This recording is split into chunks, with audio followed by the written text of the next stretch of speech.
এই ভিডিওটা বানানোর সময় আমার নিজের চোখের পানি ধরে রাখতে পারিনি। এজন্য দুনিয়াকে মুমিনের কারাগার বলা হয়। জান্নাতের সার্টিফিকেট প্রাপ্ত সাহাবী তালহা ইবনে উবাইদুল্লাহ রাদিয়াল্লাহু প্রতিদিন নবীজির পেছনে ফজরের নামাজ পড়েন। নামাজে সালাম ফেরানোর সাথে সাথে তিনি মসজিদে না বসে তাড়াতাড়ি বাড়ি চলে যান। এভাবে বেশ কয়েকদিন চলার পর অন্যান্য সাহাবীরা এটা নিয়ে আলোচনা শুরু করে। প্রতিদিন সালাম ফিরিয়ে তালহা কেন চলে যায়, অথচ নবীজি সাল্লাল্লাহু আলাইহি সাল্লাম ফজরের পর সূর্য উদয় না হওয়া পর্যন্ত মসজিদে বসে বয়ান করেন। এক পর্যায়ে এই কথা নবীজির কানে পৌঁছায়। নবীজি সাহাবীদের বললেন, আগামীকাল ফজরের নামাজ শেষে তালহা যেন আমার সাথে দেখা করে। নামাজে আসলে তালহাকে একথা জানিয়ে দেওয়া হয়। ফজরের নামাজ শেষ, তালহা বসে আছেন নবীজির সাথে দেখা করার জন্য। নবীজি তালহাকে ডাকলেন। নবীজি অতি মোলায়েম কণ্ঠে তালহাকে বললেন, তালহা, আমি কি তোমাকে কোনো কষ্ট দিয়েছি? তোমার কোনো হক নষ্ট করেছি? একথা শুনে তালহা কেঁদে ফেললেন এবং বললেন, হে আল্লাহর রাসূল সাল্লাল্লাহু আলাইহি সাল্লাম,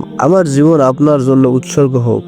আপনি আমার কোনো হক নষ্ট করেননি। নবীজি সাল্লাল্লাহু আলাইহি সাল্লাম বললেন, তাহলে তালহা, তুমি প্রতিদিন নামাজ শেষে আমার কাছে না বসে তুমি চলে যাও কেন?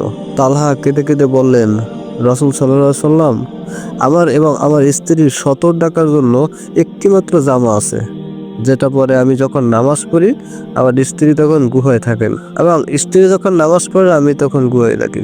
এক্ষেত্রে ফজরের নামাজের সময় একটু অসুবিধা হয়ে যায়।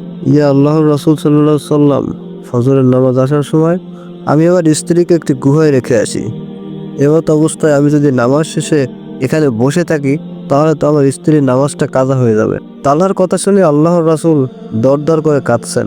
নবীজির দাড়ি বেয়ে বেয়ে চোখের পানি পড়তেছে। সাথে সাথে নবীজি তালহাকে জানিয়ে দিলেন, তালহা রে, নিশ্চয়ই তুমি জান্নাতে যাবে।